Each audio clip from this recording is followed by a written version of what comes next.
Hello friends, welcome to my channel. और आज हम देखते हैं खोया हुआ बच्चा कैसे अपने परिवार को ढूंढने में कामयाब हो पाया। कहानी की शुरुआत में एक बच्चे को दिखाया जाता है जिसका नाम सरू है। वो अपने बड़े भाई के साथ ट्रेन में कोयला चोरी कर रहा होता है क्योंकि ये लोग बहुत गरीब हैं। इन्हें अपनी गुजर बसर करने के लिए चोरी करनी पड़ती है। ये दोनों ट्रेन से बहुत सारा कोयला चोरी करते हैं और उस कोयले को बेचने के लिए एक दुकान में जाते हैं और उसी दुकान में जलेबियां भी बन रही होती हैं। सरू अपने बड़े भाई से कहता है कि मुझे जलेबी खानी है। उसका बड़ा भाई कहता है कि एक दिन मैं तुम्हें जलेबी जरूर खिलाऊंगा, क्योंकि उसके पास इतने पैसे नहीं हैं कि वो अपने छोटे भाई को जलेबियां खिला सके। अब कोयले के बदले में उन्हें थोड़ा सा दूध दिया जाता है और ये दोनों भाई खेलते हुए अपने घर पहुंच जाते हैं, जहां पर सरू और गुड्डू की एक छोटी बहन भी है। ये तीनों अपनी माँ के साथ रहते हैं। सरू की माँ अपने दोनों बच्चों से पूछती है कि तुम दूध कहाँ से लेकर आए, पर वो इस बात का कोई जवाब नहीं देते हैं। उसी रात को सरू का भाई गुड्डू काम पर जा रहा होता है। सरू कहता है कि मैं भी तुम्हारे साथ काम पर चलूंगा, पर गुड्डू कहता है कि तुम मेरे साथ नहीं चल सकते क्योंकि काम पर बोरियां उठानी पड़ती हैं और इस काम के लिए तुम अभी बहुत छोटे हो। सरू अपने सर पर चेयर उठाकर दिखाता है, साथ ही साथ वो साइकिल भी उठाने की कोशिश करता है। सरू कहता है कि मैं भी कोई भी काम कर सकता हूँ। सरू की जिद करने पर उसके भाई को सरू को अपने साथ ले जाना पड़ता है। ये दोनों एक ट्रेन स्टेशन पर पहुंचते हैं। सरू अपने भाई की गोद में सो जाता है। गुड्डू उसे उठाने की कोशिश भी करता है, पर सरू बहुत छोटा है, उसे बहुत नींद आ रही होती है। वो कहता है कि मुझे सोने दो। गुड्डू उसे एक बेंच पर लिटा देता और कहता है कि मैं कल सुबह लौट कर आऊंगा, तुम यहीं पे रहना। जाने से पहले सरू अपने भाई से कहता है कि तुम मेरे लिए जलेबी जरूर लेकर आना। उसके बाद उसका भाई गुड्डू काम पर चला जाता है। कुछ देर बाद रात और भी गहरी हो जाती है और स्टेशन पूरी तरह से खाली हो जाता है। इस पूरे स्टेशन पर अब सिर्फ एक ही बच्चा होता और वो होता है सरू। सरू वही प्लेटफॉर्म पर खड़ी एक ट्रेन पर जाकर बैठ जाता है। कुछ ही देर बाद उसे नींद आ जाती है। सुबह जब उसकी नींद खुलती है तो ट्रेन चल रही होती है। सरू ये देखकर घबरा जाता और ट्रेन में चारों तरफ भागता है। वो अपने भाई को आवाज भी देता है, साथ ही साथ वो ट्रेन के दरवाजे भी खोलने की कोशिश करता है, पर दरवाजे पूरी तरह से लॉक्ड होते हैं, इसलिए ट्रेन के कई बार रुकने के बाद भी वो ट्रेन से बाहर नहीं निकल पाता है। ट्रेन की बोगी पूरी तरह से खाली है। सरू भूखा प्यासा ट्रेन में फंस चुका है। कुछ दिन का सफर तय करने के बाद ट्रेन कलकत्ता वेस्ट बंगाल पहुंच जाती है, यानी सरू के घर से 1600 किलोमीटर दूर। सरू मध्य प्रदेश के खांडवा डिस्ट्रिक्ट से है। वो स्टेशन पर उतरता है जहाँ पर बहुत ज्यादा भीड़ होती है। वो टिकट काउंटर पर जाता और कहता है कि मुझे अपने घर पर जाना है, पर यहाँ पर सब बंगाली में बात कर रहे होते हैं। सरू को किसी की बात समझ में नहीं आती है। वो वहीं स्टेशन पर बैठे अपने जैसे कुछ बच्चों के साथ जाकर बैठ जाता है जिनके पास कोई भी घर नहीं होता है। कुछ देर के बाद वहाँ पर कुछ लोग आते हैं जो उन बच्चों को उठाकर अपने साथ ले जा रहे होते हैं। सरू किसी तरह से वहाँ से भाग जाता है और वो एक बार फिर से रात के अंधेरे में इस बड़े शहर में पूरी तरह से अकेला हो जाता है। अब उसे बहुत भूख भी लगी होती है। तभी उसे देवी माता की एक मूर्ति दिखती है। वो देवी माँ को नमन करता है। देवी माँ के चरणों में जो प्रसाद होता है वो उस प्रसाद को खाता है। अगली सुबह सरू ट्रेन ट्रैक पर चल रहा होता है क्योंकि उसे अपने घर जाना होता है। तभी वहाँ पर एक औरत आती है जिसका नाम नूर होता है। वो सरू से पूछती है कि तुम्हारा घर कहाँ पे है। वो कहता है कि गणेश तलई। ये मध्य प्रदेश का एक छोटा सा गाँव होता है जिसके बारे में किसी को कुछ भी पता नहीं होता है। नूर उसे अपने घर ले जाती है और उसे खाना खिलाती है, नहलाती है। वो कहती है कि कल सुबह एक आदमी आएगा जो तुम्हारी मदद करेगा। नेक्स्ट मॉर्निंग यहाँ पर रामा नाम का एक आदमी आता है। वो सरू की पूरी बॉडी चेक करता है और नूर को धीरे से कहता है कि तुमने बहुत अच्छे से काम किया। उन्हें ऐसे ही लड़के की तलाश थी। सरू को इन दोनों पर शक हो जाता है, इसलिए वो मौका देकर इस घर को छोड़कर भाग जाता है। सरू अपने कई दिन हावड़ा ब्रिज पर गुजारता है। उसे हमेशा अपनी मम्मी की याद आती है कि किस तरह से उसकी मम्मी पत्थर तोड़ा करती थी और वो किस तरह से अपनी मम्मी की हेल्प किया करता था। सरू अपनी मम्मी से बहुत प्यार करता था, पर अब वो यहाँ से 1600 किलोमीटर दूर है जिसके बारे में सरू को कुछ भी पता नहीं है। सरू को इसी तरह यहाँ पर 2 महीने बीत जाते हैं और एक सुबह जब बारिश हो रही होती है तो वो एक कैफे के बाहर बैठा होता है। कैफे के अंदर एक लड़का कॉफी पी रहा होता है और बाहर से सरू उसकी नकल उतारा होता है। वो लड़का बाहर आता है और सरू को कुछ खाने को देता है। इसके बाद वो सरू को अपने साथ पुलिस स्टेशन ले जाता है। वो बताता है कि इस लड़के को बंगाली बोलनी नहीं आती है, हिंदी में बात करता है। जब मैंने इससे पूछा कि कहाँ से, तो इसने बताया कि गणेश तलई से है। इस जगह के बारे में न लड़के को न पुलिस को किसी को कुछ पता नहीं होता है। लड़का सरू से उसकी मम्मी का नाम पूछता है। सरू कहता है कि उसकी मम्मी का नाम अम्मी है। दरअसल उसे अपनी मम्मी का नाम नहीं पता होता है। पुलिस उसके पेरेंट्स को ढूंढने की बहुत कोशिश करती है और सरू के घर का, उसके परिवार का और उसके काम का कुछ भी पता नहीं चलता है। इसीलिए पुलिस उसे एक अनाथ आश्रम भेज देती है। सरू 3 महीने वहाँ पर गुजारता है और 3 महीने के बाद सरू से एक लेडी मिलने आती है जिसका नाम मिसेस सूद होता है। वो सरू को बताती है कि पिछले 3 महीनों से हम तुम्हारी मम्मी को, तुम्हारे परिवार को ढूंढने की कोशिश कर रहे हैं पर कुछ भी पता नहीं चला। हमने न्यूज़पेपर में इश्तिहार भी दिया जिस न्यूज़पेपर को हर रोज 1.5 करोड़ लोग पढ़ते हैं, पर इसका भी कोई फायदा नहीं हुआ। सरू कहता है कि मेरा घर यहाँ से बहुत दूर है, मैं अपनी मम्मी के पास, गुड्डू के पास जाना चाहता हूँ। मिसेस सूद कहती है कि हमने हर जगह तलाश करने की पूरी कोशिश की, अब इंतजार का कोई फायदा नहीं है। एक ऑस्ट्रेलियन कपल जो तुम्हें अडॉप्ट करना चाहता है वो बहुत अच्छे लोग हैं, उनके साथ तुम बहुत खुश रहोगे, तुम्हें ऑस्ट्रेलिया जाना होगा। इसके बाद मिसेस सूद सरू को अपने पास, अपने साथ अपने घर ले आती है जहाँ पर कुछ और बच्चे होते हैं।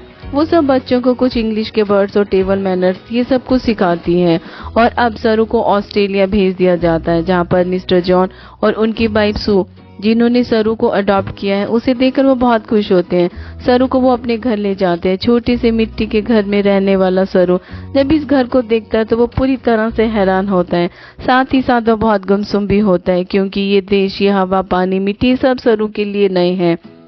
सरू की मॉम, जिसका नाम सू है, जिसने सरू को अडॉप्ट किया है, वो सरू से इंग्लिश में कहती है कि मुझे पता है तुम्हारा सफर इतना आसान नहीं था, तुम मुझे इस टाइम कुछ भी नहीं बता सकते पर एक दिन तुम मुझे सब कुछ बताओगे। सरू धीरे धीरे इनकी भाषा, इनका रहन सहन सीखना शुरू कर देता है। बहुत जल्द वो इन सब के साथ कंफर्टेबल हो जाता है। मिस्टर जॉन और उनकी वाइफ सरू से अपने बेटे की तरह प्यार करती है। वो उसकी जिंदगी में किसी भी तरह की कोई कमी नहीं होने देती है। 1 साल बाद वो एक और बच्चे को अडॉप्ट करते हैं जो इनके साथ एडजस्ट नहीं कर पाता है, पर मिस्टर जॉन और उनकी वाइफ इस बच्चे को समझाने की पूरी कोशिश करते हैं क्योंकि वो इस बच्चे की मदद करना चाहते हैं। उसी रात को मिसेस सू रो रही होती है। सरू उनके पास जाता है, उनके आंसू पोंछता है और उनके गले से लग जाता है, यानी कि उसने अब पूरी तरह से उन्हें अपनी मॉम मान लिया था। धीरे धीरे वक्त बीतता और 20 साल बीत जाते हैं। अब सरू होटल मैनेजमेंट की ट्रेनिंग करने के लिए मेलबर्न जा रहा होता है। वो अपने उस भाई से भी मिलता है जिसको उसके मॉम और डैड ने उसके बाद अडॉप्ट किया था, लेकिन ये दोनों एक दूसरे को पसंद नहीं करते हैं। अब सरू होटल मैनेजमेंट की इंट्रोडक्टरी क्लास में पहुंच जाता है जहां पर सब अपने बारे में बताते हैं। सरू कहता है कि वो अपना होटल खोलना चाहता है, साथ में वो ये भी बताता है कि वो इंडिया में कलकत्ता से है। इसके बाद यहाँ पर जितने भी स्टूडेंट्स होते हैं वो सब के सब हाउस पार्टी रखते हैं जहाँ पर सरू भी जाता है। यहाँ पर बहुत सारे इंडियन स्टूडेंट्स भी होते हैं, इसलिए यहाँ पर खाने के लिए बहुत सारा इंडियन फूड भी होता है। और सरू जब यहाँ पर जलेबी देखता है तो उसे बचपन का वो लम्हा याद आ जाता है जब उसने अपने भाई गुड्डू से जलेबी खाने के लिए कहा था। सरू को जब ये लम्हा याद आता है तो उसकी आंखों में आंसू आ जाते हैं। वो अपने दोस्तों को बताते हैं कि वो कलकत्ता से नहीं, वो किसी और जगह से हैं। बचपन में वो खो गया था, वो एक ट्रेन में बैठ गया था, जब वो ट्रेन रुकी तो कलकत्ता पहुंच गया था। यहाँ पर एक लड़का उसे पूछता है कि वो ट्रेन में कितने दिन तक रहा। सरू कहता है कि 2-3 दिन तक। वो लड़का उससे उसके गाँव का नाम पूछता है। सरू कहता है गणेश तले। उसे अब ये भी नहीं पता है कि वो अच्छे से अपने गांव का नाम प्रोनाउंस कर पा रहा है या नहीं।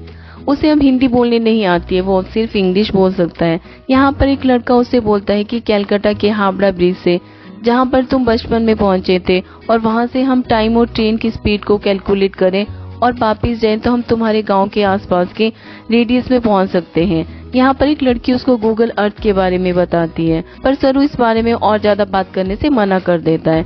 इसके बाद वो पार्टी से निकल जाता है और साथ में उसकी एक लड़की भी होती है। ये दोनों एक दूसरे की तरफ अट्रैक्ट होते हैं और एक दूसरे को पसंद करते हैं।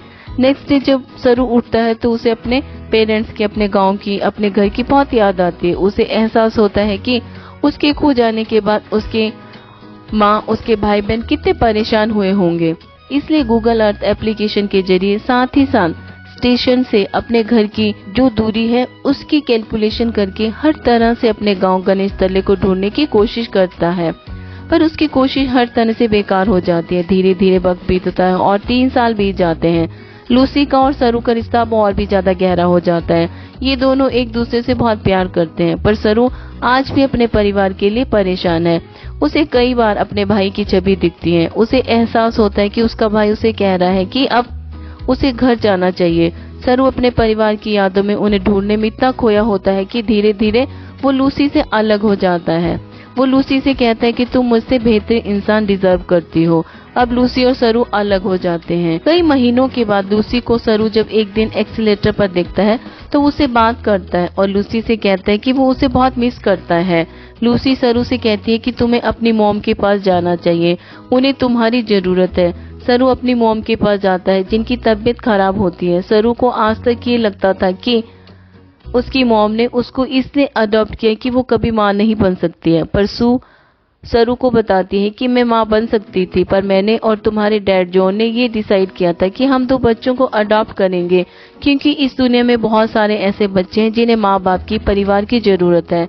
वो सरू को अपने बचपन का एक एक्सपीरियंस भी बताती है। वो कहती है कि मेरे डैड बहुत ज्यादा अल्कोहलिक थे, वो एक अच्छे इंसान नहीं थे। मैं हमेशा डरी डरी रहती थी। एक दिन जब मैं अपने घर के पीछे गई तो मैं चाहती थी कि धरती मुझे निगल ले। तभी मुझे खेत की दूसरी तरफ एक बच्चा दिखा जिसकी ब्राउन स्किन थी और अगले ही पल वो बच्चा मेरी साइड पे खड़ा था। उसी पल मुझे एहसास हो गया था कि अब मेरी जिंदगी में सब कुछ ठीक होगा। फिर तुम और तुम्हारा भाई मेरी जिंदगी में आए, लेकिन अब तुम मुझसे बात नहीं करते हो। मुझे तुम्हारी जरूरत है। सरू को ये एहसास होता है कि मुझे अपनी मॉम का साथ देना चाहिए और साथ ही वो अपनी बायोलॉजिकल मदर को भी ढूंढना चाहता है। इसलिए एक बार फिर से वो गूगल अर्थ पर अपने गांव को ढूंढने की कोशिश करता है और जब वो इंडिया के अलग अलग हिस्सों को जूम करके देखता तो उसे वो जगह दिख जाती है जहाँ पर उसकी माँ पत्थर तोड़ा करती थी और उसे अपना गांव, जिसका नाम गणेश तलई है, वो मिल जाता है। उसे पता चल जाता है कि उसका गांव मध्य प्रदेश के खांडवा डिस्ट्रिक्ट में है। इस बात से वो बहुत खुश होता है। वो ये बात लूसी को और अपनी मॉम को भी बताता है। उसकी मॉम उसके लिए बहुत खुश हो जाती है क्योंकि उसके मॉम और डैड चाहते हैं कि वो इंडिया जाकर अपने परिवार से मिले। सरू अब भारत आ जाता है। वो अब उस जगह पर पहुंच जाता है जहां पर उसने अपना बचपन बिताया था। वो धीरे धीरे बचपन की यादों में आगे बढ़ता हुआ उस घर तक पहुंच जाता है जहां पर बचपन में वे अपनी माँ, अपने भाई और अपनी बहन के साथ रहा करता था। पर अब इस घर में कोई भी नहीं रहता है। वो आस पड़ोस में पूछने की कोशिश भी करता है पर उसकी भाषा किसी को भी समझ नहीं आती है और न ही अब वो हिंदी समझ सकता है। तभी वहाँ पर एक आदमी आता है जिसे इंग्लिश आती है। सरू उसे अपने भाई का और अपनी बहन का नाम बताता है। उसे पूछता है कि जो परिवार पहले इस घर में रहता था अब वो कहाँ चला गया है, पर वो आदमी उसकी बात का जवाब नहीं देता है, वहां से चला जाता है। पर कुछ ही पलों के बाद वो लौट कर आता है और सरू को इशारा करता है। सरू जब उस तरफ जाता है तो वो देखता है कि सामने से एक बूढ़ी औरत आ रही होती है और ये औरत कोई और नहीं बल्कि वो होती है जिसकी गोद में सरू ने अपना बचपन बिताया था। ये उसकी बायोलॉजिकल मदर होती है। वो उनके गले लगकर बहुत रोता है। उसकी माँ इस गांव को छोड़कर आज तक इसलिए नहीं गई थी क्योंकि उसे यकीन था कि एक दिन उसका बेटा लौटकर जरूर आएगा। सरू की बहन भी यहाँ पर होती है। वो अपनी बहन को गले से लगा लेता है पर सरू अपने भाई से नहीं मिल पाता है। उसे पता चलता है कि जिस रात वो अपने भाई के साथ काम पर गया था, भाई गुड्डू की एक ट्रेन दुर्घटना में मृत्यु हो गई थी। यानी कि एक माँ ने एक ही रात में अपने दोनों बेटों को खो दिया था। पर उसकी उम्मीद, ईश्वर पर उसकी आस्था थी जो इतने सालों तक वो अपने छोटे बेटे सरू का इंतजार करती रही और 25 सालों के बाद उसका बेटा वापिस लौटा। इसके बाद वो ऑस्ट्रेलिया अपने माँ और डैड को कॉल करता है। उन्हें बताता है कि मुझे मेरा परिवार मिल गया है, पर इससे कुछ भी नहीं बदला है। आज भी आप मेरे लिए वही हो जो पहले थे। आप मेरे मॉम और डैड हो। इसके बाद सरू उन सभी जगहों पर जाता है जहाँ पर वो अपने भाई के साथ खेला करता था। सरू को यहाँ पर एक और बात पता चलती है कि उसका नाम सरू नहीं बल्कि शेरू है, जिसका मतलब होता है लायन। अंत में हमें कुछ रियल फुटेज दिखाई जाती है जिसमें सरू के वो पेरेंट्स जिन्होंने उसे अडॉप्ट किया था वो इंडिया आते हैं और इंडिया में सरू की बायोलॉजिकल माँ उन्हें गले से लगा लेती है। तो ये थी सच्ची कहानी सरू की। ऑफिशियल रिकॉर्ड के मुताबिक पता चलता है कि भारत में हर साल 80,000 बच्चे गायब होते हैं, लेकिन उसमें से 1% भी बच्चे ऐसे नहीं हैं जिसकी किस्मत सरू की तरह होती है। इससे इस पूरी कहानी, इस पूरी फिल्म में जो हीरो होते हैं वो कोई और नहीं बल्कि मिस्टर जॉन और उनकी वाइफ मिसेस सू है। जो अपने बच्चे पैदा कर सकते थे, पर उन्होंने फैसला किया था कि वो उन बच्चों को अडॉप्ट करेंगे जिनके पास घर नहीं है, ताकि उन्हें एक अच्छा घर मिल सके। अगर इस दुनिया में हर एक इंसान की सोच इसी तरह से हो जाए तो ये दुनिया स्वर्ग बन जाए। Thanks for watching. Please like, share and subscribe. Thank you so much.